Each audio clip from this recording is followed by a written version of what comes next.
Religion की अगर आप बात करें या गुरु की अगर आप बात करें, इन सारे कॉन्सेप्ट्स को जेके जिदू कृष्णमूर्ति कम्प्लीटली नकारते थे। There is no right guru. There is only the wrong guru.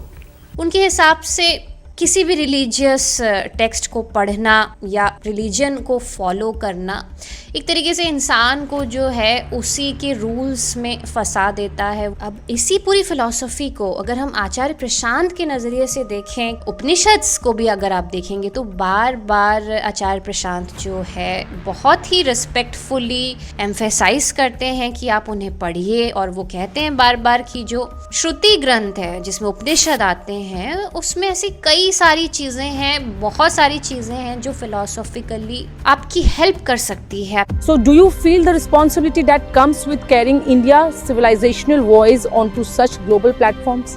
It's a tremendous responsibility to be carrying the eternal message of Vedanta, the Upanishads, to global stages. Not just because it gives patriotic pride, but because today it's a planetary requirement. In fact वो खुद भी अपने sessions में बहुत सारे लोगों को coat करते हैं, बहुत सारे गुरुस को कोट करते हैं जो कि पहले अपनी टीचिंग्स जो हैं ऑलरेडी एक्सप्लेन कर चुके हैं, जैसे संत कबीर जिन्हें वो खुद भी अपना गुरु कह चुके हैं कई बार। इनफैक्ट मैंने भी पहली बार ऑनेस्टली बताऊं तो जिदू कृष्णमूर्ति का नाम आचार्य प्रशांत के सेशंस में ही सुना था। उसके पहले तक मुझे नहीं पता था कि जेके कौन है, बल्कि वो कहते हैं कि भाई जो लोग भी इतिहास में हुए हैं, जो सिखाने लायक है, उनसे बिल्कुल सीखिए। मेरी अपनी बात इतनी बड़ी नहीं हो सकती कि मैं किसी और की बात ना सुनूं। तो मुझसे पहले आज तक दुनिया में जितने भी लोग हुए हैं जिनके पास कहने के लिए कुछ रहा है, मैंने कोशिश करी है कि मैं सबको पढ़ूं। और ऐसे बहुत सारे ग्रंथ हैं जो हिंदुइज्म से आते हैं, साथ ही साथ ईस्टर्न फिलॉसफी से आते हैं, वेस्टर्न फिलॉसफी से आते हैं, वो उसे रिकमेंड भी करते हैं। ऐसा नहीं कि बस भगवत गीता को ही वो रिकमेंड करते हैं। भारत से बाहर निकलो तो चीनी और जापानी कितनी ही पुस्तकें हैं। आप च्वांगजू के पास जा सकते हैं, आप लीजू के पास जा सकते हैं, जेन मास्टर्स हैं, फिर वेस्टर्न मिस्टिक्स हैं, वेस्टर्न फिलोसोफर्स हैं। जेके ने भले डायरेक्टली नहीं कहा हो, लेकिन उनका जो एक ओरिएंटेशन है वो लेफ़्ट की तरफ ज़रूर दिखाई देता है। जैसे आपने इंदिरा गांधी के साथ उनके बहुत सारे फ़ोटोज़ देखे होंगे। वहीं अगर हम बात करें आचार्य प्रशांत की, तो उनके किसी भी वक्तव्य में या उनके एसोसिएशंस में अब तक हमें कोई भी पॉलिटिकल ओरिएंटेशन देखने को नहीं मिलता है।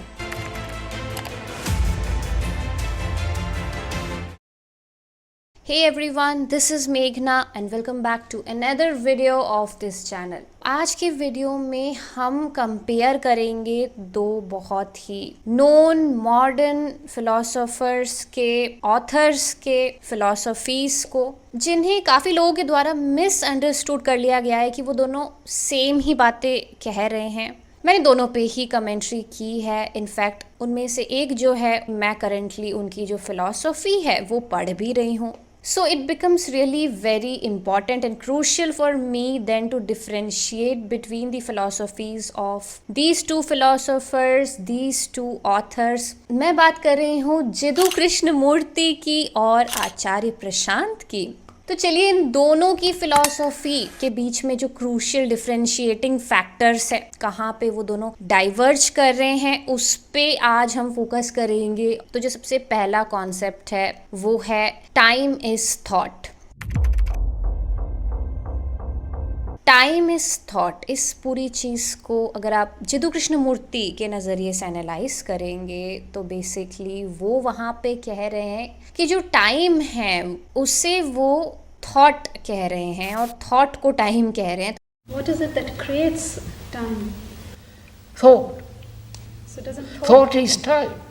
तो बेसिकली वो कह रहे हैं कि there is a way of escaping time, there is way of not relating with the time if you stop relating with your thought. उनके हिसाब से जो थॉट है, जिस तरीके से हम विचार करते हैं, जो कि कंटिन्यूसली प्रेडिक्टेबल होता है पहले से ही, कि जो कंडीशनिंग हमारे अंदर पहले से ही स्टोर रहती है, उसके हिसाब से हम ज़्यादातर विचार विमर्श करते हैं और एक लूप पे हमारा जो थॉट है वो चलता रहता है और कभी एस्केप नहीं होता। उसी लूप पे वो चलता रहता है और सॉल्यूशंस फाइंड आउट करने की कोशिश करता है, जिस वजह से क्या होता है कि कुछ नया हम नहीं जान सकते, कुछ भी नया हमारी अंडरस्टैंडिंग को इनिशिएट नहीं करता, ट्रिगर नहीं करता, और जिस वजह से क्या होता है कि हम एक लूप में फंस जाते हैं कंडीशनिंग के और टाइम को कंटिन्यू करते रहते हैं। पास्ट ने जो कंडीशनिंग हमें दे दी वही हम रिपीट करते हैं फ्यूचर में और इस तरीके से एक लूप क्रिएट कर देते हैं, इल्यूजन क्रिएट हो जाता है हमारे सामने टाइम नाम का, जो एक्चुअली में हमें रियल इसलिए लगता है क्योंकि हम सोचते हैं, विचार करते हैं। The relationship between desire and thought is very close. If there was no thought, there would be only sensation. और अगर ये सोचने का जो प्रोसेस है इससे हम किसी तरीके से डिसोसिएट हो जाए, एक तरीके से थॉटलेस हो जाए, तो टाइम भी हमें फील होना बंद हो जाएगा, क्योंकि एट द एंड जब आप सोचते हैं तो मेमोरीज ट्रिगर होती हैं और फिर उन्हीं मेमोरीज की वजह से जो टाइम है उसका पूरा परसेप्शन आपको आता है। तो अगर टाइम को आप एस्केप करना चाहे एक तरीके से कि नहीं, आपका जो पास्ट है वो आपको दर्द दे रहा है, आपको तकलीफ़ें हो रही हैं उससे, इसे अगर आप एस्केप करना चाहें तो उसके लिए जिदु कृष्णमूर्ति एक फ़िलॉसफ़ी सामने रखते हैं कि the moment you start analysing कि ये थॉट्स ही हैं बार बार जो कि मेमोरीज़ के वजह से ट्रिगर होते हैं और हमें दुख में डालते हैं, पेन में डालते हैं, तो यही वो रीज़न भी है जिस वजह से जो टाइम है इसका पूरा आपको एहसास होता है। अब इसी पूरी फ़िलॉसफ़ी को अगर हम आचार्य प्रशांत के नज़रिए से देखें कि वो यहाँ पे क्या कहना चाहते हैं, तो वो यहाँ पे ये बात बिल्कुल भी नहीं कह रहे हैं जो कृष्णमूर्ति यहाँ पे कहना चाहते हैं। वो पूरी तरीके से जो पूरा आपका ध्यान है वो ले जाना चाहते हैं ईगो के तरफ, जिसे आप हिंदी में कहते हैं अहंकार के तरफ। कौन करता है समय की बात? भूत, भविष्य, वर्तमान, जिसे आप कहते हो द प्रेजेंट, दिस मोमेंट, वो भी किसके लिए है? आप ही के लिए है ना। और आप ही क्या हो? तो उनका यहाँ पे जो डाइवर्जेंस है जो जिदु कृष्णमूर्ति से आता है इस पूरे कॉन्सेप्ट पे, वो आप ये नोटिस कर पाएंगे कि अगर सही में टाइम इज थॉट, देन ऐसा क्यों होता है कि अगर आप थोड़े भी टाइम के लिए थॉटलेस हो फिर भी आपको टाइम का एहसास होता है, राइट? ऐसा तो नहीं है कि टाइम मिट जाता है। ठीक है, अगर आपकी मेमोरी चली भी जाए, एक हाइपोथेटिकल सिचुएशन ले लेते हैं कि आपकी मेमोरी चली जाए, या तो एक हाइपोथेटिकल सिचुएशन दूसरी ले लेते हैं कि आप सही में थॉटलेस हो जाएं कुछ सेकंड्स के लिए या कुछ पलों के लिए, जो पॉसिबल हो सकता है। तो ऐसा तो नहीं होता ना कि टाइम ही गायब हो जाता है। ऐसा तो नहीं होता कि जो टाइम आपको महसूस हो रहा है, जो चेंजेस आ रहे हैं बॉडी में कि एजिंग हो रही है, बात बस मेमोरीज़ की नहीं है कि मेमोरीज़ की वजह से आपको टाइम का एहसास होता है या टाइम जैसी कोई चीज़ है इसका एहसास होता है। नहीं, ऐसे एविडेंट फैक्ट्स भी है जो जब आप देखते हैं तब आपको टाइम का एहसास होता है, जैसे कि मूवमेंट फॉर एग्जांपल, चाहे वो एजिंग हो कि आपकी खुद की बॉडी का लगातार एज के तरफ मूवमेंट दिखाना, कि बचपन फिर जवानी फिर बुढ़ापा एंड एक्सेट्रा एक्सेट्रा, या वो नॉर्मल मोशन हो जो आपको दिखता हो हर जगह कि आप कभी एक जगह पे हैं कभी दूसरे जगह पे हैं, आप ट्रैवल कर रहे हैं। आपसे कोई पूछे समय बताओ, अच्छा समय बताओ, 8:09 और थोड़ी देर में फिर पूछूंगा समय बताओ, तो आप कहोगे 8:09 ये तो आपका जवाब बदल गया। मैंने पूछा समय बताओ, आपने कहा 4 सेकंड, मैंने कहा समय बताओ, आपने कहा 11 सेकंड। सवाल एक है, जवाब बदल रहा है, इसका मतलब जो आप जवाब दे रहे हो झूठ है चीज। तो ये सारी चीज़ें तो फैक्ट है ना, इस पे मेमोरी का तो कोई लेना देना नहीं है, इस पे थॉट का तो कोई लेना देना नहीं है। तो वो यहाँ पे अपनी फिलॉसफी के थ्रू ये पॉइंट करने की कोशिश कर रहे हैं कि टाइम हमें इसलिए फील हो रहा है क्योंकि ईगो है, तो वो ईगो को टाइम से इक्वेट कर रहे हैं, ना कि थॉट को। समय का मतलब ही होता है बदलाव। और बदलाव अहंकार की अस्तित्वगत शर्त है। तो काल और कुछ नहीं है, समय और कुछ नहीं है, अहंकार का ही दूसरा नाम है। Which is obviously a bit deeper level, going a bit deeper in the philosophy. क्योंकि थॉट तो ऊपर ऊपर की स्टेट है, मेमोरी होगी तो थॉट होगा। अगर आप थॉटलेस हो भी गए तो भी सबकॉन्शियसली तो थॉट्स होते ही हैं। अगर आप कॉन्शियसली नहीं भी ले तो आप सपने में थॉट लेंगे, सपना आएगा। तो वो यहाँ पे हमारा अटेंशन एक लेवल डीपर लेके जाने की कोशिश कर रहे हैं, पूरे ओरिजिन में ही लेके जाने की कोशिश कर रहे हैं कि ये जो पूरा टाइम है ये आपको महसूस ही क्यों हो रहा है। क्योंकि कोई है जो देख रहा है, कोई है जो महसूस कर रहा है, प्रोजेक्ट कर रहा है, एक सब्जेक्टिविटी नोटिस कर रहा है। And that is the ego, जिसके तरफ वो यहाँ पे ध्यान पूरा डाइवर्ट करने की कोशिश कर रहे हैं कि if you can fix the condition of the ego, thoughts भी फिर नॉर्मलाइज हो जाएंगे। फिर थॉट्स पेन क्यों देंगे आपको, थॉट्स को रोकने की ज़रूरत नहीं पड़ेगी, थॉट्स एक अलाइनमेंट में आ जाएंगे। और अगर पेन होगा भी तो वो भी क्या पता एक राइट सेंटर से आएगा जहाँ पे ईगो थिन हो रहा है, बेटर हो रहा है। वर्तना माने होना, दैट विच इज, जिसकी सचमुच सत्ता है। वो क्या है? जब ये और ये अपने आप में दूरी जो बनाए बैठे हैं, अहंकार जो जगत से दूरी बनाए बैठा है, ये दूरी जब मिटा दी जाती है तो जो बचता है अद्वैत सत्य, वही वर्तमान है। तो वर्तमान उच्चतम सत्य है और वर्तमान काल खोखली कल्पना। क्योंकि अगर आप थॉटलेसनेस की कंडीशन में जाना भी चाहते हैं तो ये इसीलिए जाना चाहते हैं ना, क्योंकि आपको दुख कम करना है। तो बेटर है कि आप उसकी जो सोर्स है, उसका जो नब्ज है, वही पकड़ लो और उसको हील करो, ठीक करो, ताकि थॉट्स ही बेटर हो जाएं। थॉट्स को कंप्लीटली रोका ना जाए, बल्कि उसे भी इस तरीके से डाइवर्ट कर लिया जाए कि वो भी अब उस राइट सेंटर को हेल्प करे कुछ भी इम्प्लीमेंट करने के लिए, एग्जीक्यूट करने के लिए, जो भी आप कर रहे हैं वो करने के लिए, और ना कि थॉटलेसनेस की यूटोपियन कंडीशन को एनालाइज किया जाए। जो दूसरा क्रिटिकल डिफरेंशिएशन आपको देखने को मिलेगा वो मिलेगा in the concept of purposeless observation. किसी भी कॉन्शियसनेस की जो ट्रांजिशन की स्टेट होती है, जब वो बेटर होता है, जब वो चेंज होता है, इसी बेटरमेंट का जो ट्रिगर पॉइंट है, जो ट्रांजिशन है कि वो कैसे आएगा, कैसे कॉन्शियसनेस बेहतर होगी, इसी में वो क्रूशियल डिफरेंशिएशन आपको देखने को मिलेगा दोनों ही फिलोसोफर्स के कॉन्सेप्ट्स में। तो जेके यहाँ पे कह रहे हैं कि ये जो बेटरमेंट की स्टेट है ये बस एक पर्पसलेस ऑब्जर्वेशन से आ जाती है कि जब आप लगातार पर्पसलेस ऑब्जर्वेशन करते रहते हैं तो एक ऐसी कंडीशन आती है कि जब आप चॉइसलेस हो जाते हैं और आप चॉइसलेस अवेयरनेस को ही अपना वे ऑफ लिविंग बना लेते हैं, जहाँ आप बस पर्पसलेस होके ऑब्ज़र्व करते हैं चीज़ों को बिना कोई थॉट या मेमोरी के इंटरवेंशन के। फॉर एग्ज़ाम्पल, अगर आप एक फ्लावर को देख रहे हैं या अगर आप एक ट्री को देख रहे हैं तो आप बिना किसी प्रीजुडाइसिस के, बिना किसी मेमोरी इंटरवेंशन के, बिना किसी थॉट इंटरवेंशन के बस उसे ऑब्ज़र्व कर रहे हैं। या अगर आप किसी घटना को भी ऑब्ज़र्व कर रहे हैं तो आप बस छोड़ दे रहे हैं बिना किसी रिज़ल्ट की परवाह किए कि क्या होना चाहिए रिज़ल्ट, या सोच का जो नतीजा है वो क्या आना चाहिए, या इस पर्टिकुलर घटना से रिलेटेड मेरे माइंड में पहले क्या डेटा था, मेमोरी से नहीं पूछ रहे आप। इसे जेके ज़्यादातर एक इमेज बोल के एक्सप्रेस करते थे कि कोई इमेज नहीं आ रही है आपके माइंड में उस फ्लावर या ट्री से जुड़ी हुई पहले से कि अरे फ्लावर मतलब अच्छा ये ऐसे तो बहुत सारे फ्लावर देखे हैं मैंने, या ट्री मतलब ऐसे तो बहुत सारे ट्री देखे हैं मैंने, नहीं।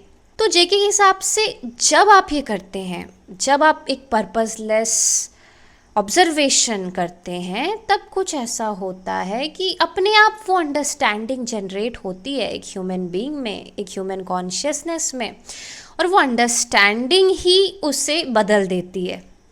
अब इसी पूरी चीज़ को अगर हम एपी के नज़रिए से देखेंगे कि आचार्य प्रशांत यहाँ पे किस तरीके से ये जो ट्रांजिशन है कॉन्शियसनेस का उसे डिफाइन करते हैं। एक बहुत बहुत बहुत क्रूशियल डिफरेंशिएशन है इन दोनों की फ़िलॉसफीज़ में, जो दोनों की फ़िलॉसफीज़ को बिल्कुल ही अलग दिशाओं में डायरेक्ट कर रही है। यहाँ से दोनों एक आप कह सकते हो डाइवर्जेंस ले रहे हैं, दोनों मिल नहीं रहे हैं फ़िलॉसफीज़ में, एक बिछड़ाव आ जा रहा है। अब आप नहीं कह सकते कि वो दोनों सेम बात कह रहे हैं। तो एपी यहाँ पे कह रहे हैं कि यहाँ तक तो ठीक है कि पर्पसलेस ऑब्जर्वेशन होना चाहिए, बिल्कुल होना चाहिए, बिना किसी प्री डिफाइंड इमेज के या प्री डिफाइंड एजम्पशन के, या जो भी चीज़ें आप जानते हैं उस घटना से जुड़ी हुई, उस इमेज से जुड़ी हुई, उस पर्सन से जुड़ी हुई, या उसका जो प्रभाव आप पे पड़ रहा है उससे जुड़ी हुई। लेकिन वो कह रहे हैं कि इसके बाद का जो बदलाव है कि एक्चुअली में कॉन्शियसनेस चेंज होगी कि नहीं, ये वो बस ऑब्जर्वेशन करने पे डिपेंडेंट नहीं बता रहे हैं, बल्कि वो यहाँ पे एक नया कॉन्सेप्ट इंट्रोड्यूस कर रहे हैं जो बस आपको उन्हीं की फ़िलॉसफी में देखने को मिलेगा, और वो है इंटेंट। जी हाँ, जिसे आप हिंदी में कह सकते हैं नीयत। वो कहते हैं कि ऑब्जर्वेशन तो ठीक है, पर्पसलेस ऑब्जर्वेशन बहुत अच्छी बात है, लेकिन कई बार जो ईगो है वो इतना चालाक होता है कि सब कुछ पर्पसलेसली ऑब्जर्व करने के बाद भी, अंडरस्टैंडिंग जनरेट हो जाए उसके बाद भी, अगर वो अंडरस्टैंडिंग उसके फेवर में ना बैठ रही हो, उसके डिज़ायर्स से ना मेल खा रही हो, तो वो जानबूझ के बदलने से इनकार कर देता है और उस अंडरस्टैंडिंग को ही ठुकरा देता है।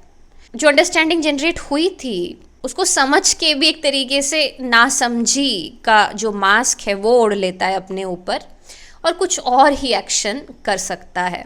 तो एपी के हिसाब से ये क्योंकि कम्प्लीटली ईगो का खुद का चॉइस होता है, जिस पे डिपेंड करता है कि उसकी कॉन्शियसनेस जो है वो बदलेगी या नहीं, तो इस वजह से यहाँ पे जो इंटेंट है वो बहुत ज़्यादा मैटर करता है कि अगर ईगो की नीयत है बदलने की तो वो तभी उस अंडरस्टैंडिंग को एक्सेप्ट करता है और बदलता है, और वो बदलाव खुद में होने देता है कि कॉन्शियसनेस जो है वो असेंड करे। और अगर नीयत नहीं है, बदनीयती है, इंटेंट की कमी है, तो चाहे वो कितना भी पर्पसलेसली ऑब्जर्व क्यों ना कर ले, कितना भी अंडरस्टैंड क्यों ना कर ले, ऐसा बिल्कुल हो सकता है कि सारे फैक्ट्स उसके सामने मौजूद कर दिए जाए, सारे सबूत उसके सामने रख दिए जाए, अलग अलग तरीके से क्यों ना उसको समझा दिया जाए, लेकिन फिर भी वो ये चुनाव कर सकता है, चॉइस ले सकता है कि उसको नहीं बदलना।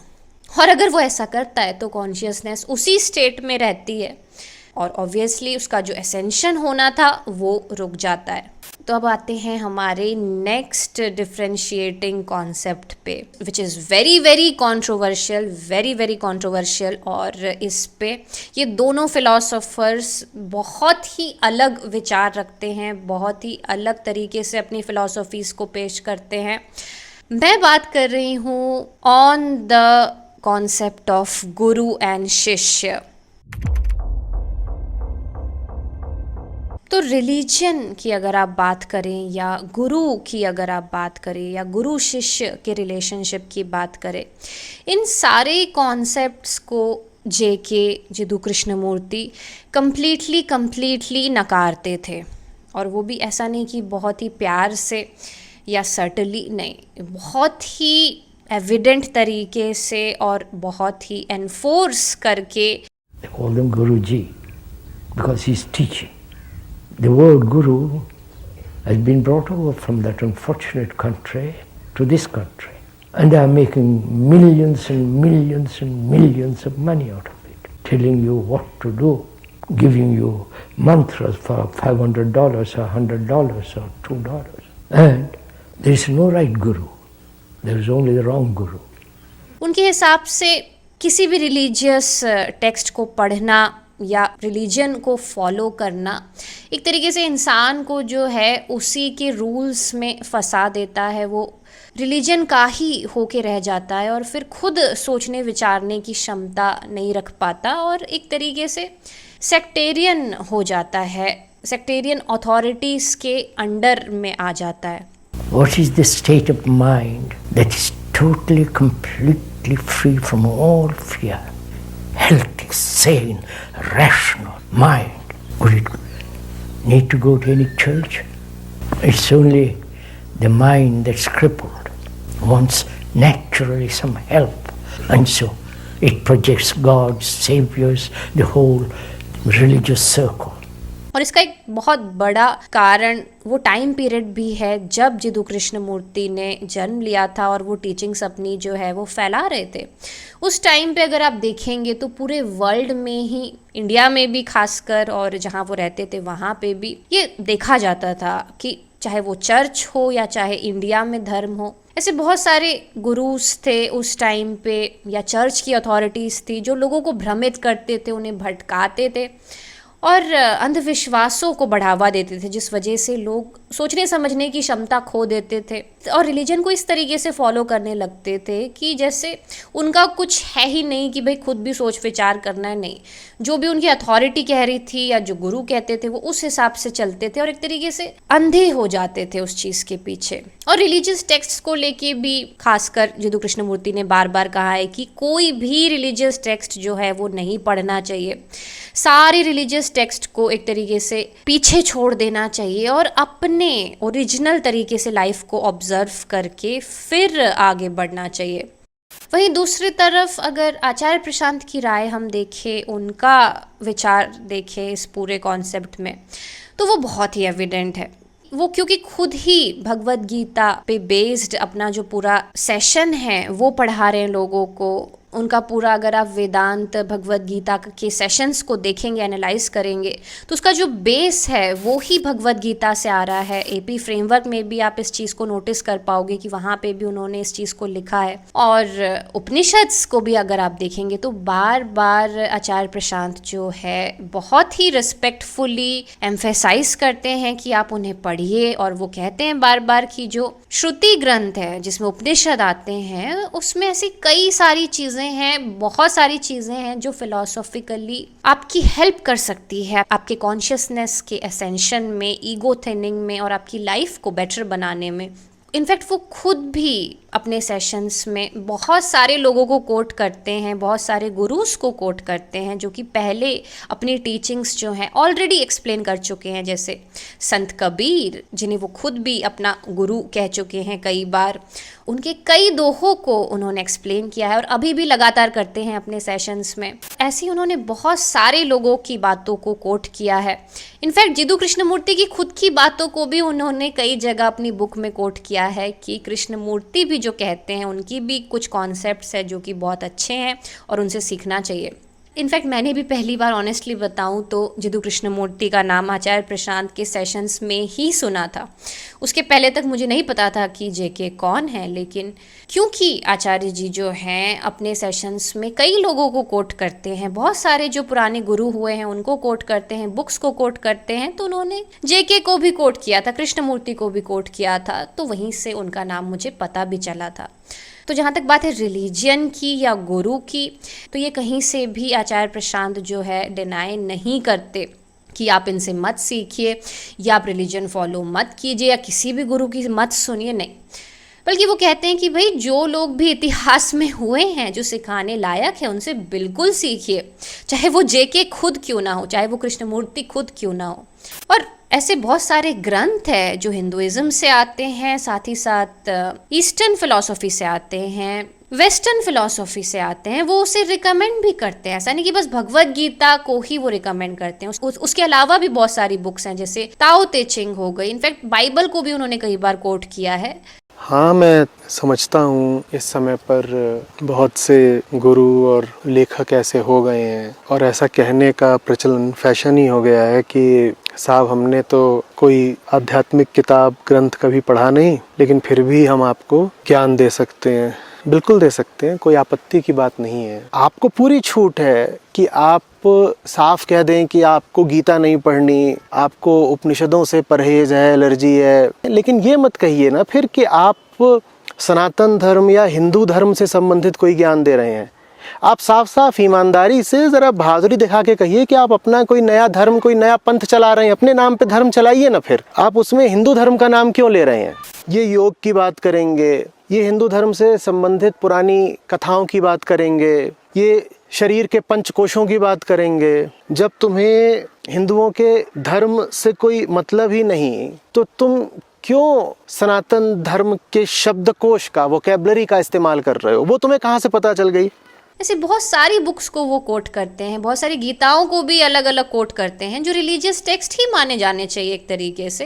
उनकी बातों को सिखाते हैं, उसकी फिलॉसफी को एक्सट्रैक्ट करके भी लोगों को सिखाते हैं।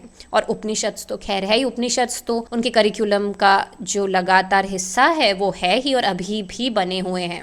अब आते हैं लास्ट डिफरेंशिएटिंग फैक्टर पे, और वो है पॉलिटिकल डाइवर्जेंस। तो अगर हम दोनों ही फिलोसोफर्स के पॉलिटिकल ओरिएंटेशन को एनालाइज करने की कोशिश करें और सबसे पहले जेके को लें, तो आप साफ साफ देख पाएंगे, और पास्ट में भी ऐसे प्रमाण मौजूद हैं, साफ एविडेंसेस मौजूद है जहाँ पे जेके ने भले डायरेक्टली नहीं कहा हो, लेकिन उनका जो एक ओरिएंटेशन है वो लेफ्ट के तरफ ज़रूर दिखाई देता है। जैसे आपने इंदिरा गांधी के साथ उनके बहुत सारे फ़ोटोज़ देखे होंगे। ऐसा भी कहा जाता है कि इंदिरा गांधी जी जो हैं वो लगातार अमेरिका में जिदू कृष्णमूर्ति की जो ऑर्गेनाइजेशन थी वहाँ पे जाती थी और स्पिरिचुअल टीचिंग्स जो है वो लेती थी, जिदू कृष्णमूर्ति से वहाँ पे बैठती थी, उससे अटेंड करती थी। तो जिससे कि साफ साफ ये पता चलता है कि जिदू कृष्णमूर्ति लगातार इंदिरा गांधी से मिलते थे।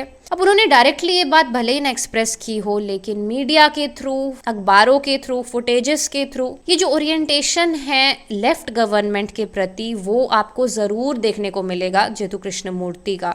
वहीं अगर हम बात करें आचार्य प्रशांत की, तो उनके किसी भी वक्तव्य में या उनके एसोसिएशंस में अब तक हमें कोई भी पॉलिटिकल ओरिएंटेशन देखने को नहीं मिलता है, ना ही लेफ्ट गवर्नमेंट की तरफ से और ना ही राइट गवर्नमेंट की तरफ से। क्योंकि अगर आप लेफ्ट को देखेंगे तो जाहिर सी बात है वो बिल्कुल ही रिलीजियस टेक्स्ट्स को एक तरीके से इग्नोर करते हैं, अगर नहीं भी करते हैं तो नॉनवेज को प्रमोट करते हैं और बहुत सारी चीज़ें हैं उसमें। वहीं अगर आप राइट को देखेंगे तो उसमें ऐसे काफ़ी सारे फैक्टर्स हैं जो कि ओवर रिलीजियोसिटी की वजह से जो साइंटिफिक टेम्परामेंट है उससे दूर जा चुके हैं। जो रिलीजन का असली अर्थ होना चाहिए वो बिछड़ गया है एक तरीके से उनके तरफ से, कि वो कोशिश तो करते हैं लेकिन फिर भी कई ऐसे तत्व हैं जो उन्हें दूर कर देते हैं उनकी असली मीनिंग को समझने से, और वो साइंटिफिक टेम्परामेंट ही खो देते हैं अपना। So that was it for this video guys. बाकी इस पूरे वीडियो में आपकी क्या राय है इन दोनों ही फिलॉसफीज को लेके कमेंट सेक्शन में ज़रूर बताइएगा। बाकी जो चैनल मेंबर्स हैं उनके लिए मैं बता दूं कि मैंने एक नया पैटर्न स्टार्ट किया है मेंबर्स ओनली वीडियो का, जिसमें जो भी क्वेश्चंस आप मुझसे पूछेंगे अगर वो फिलोसॉफिकली कोई डाउट एक्सप्रेस करते हैं तो मैं उनका रिप्लाई आपको एक्सक्लूसिवली दूंगी डिस्क्रिप्टिव तरीके से मेंबर्स ओनली वीडियो में। तो मिलते हैं ऐसी किसी एक और वीडियो में। Till then take care of yourself.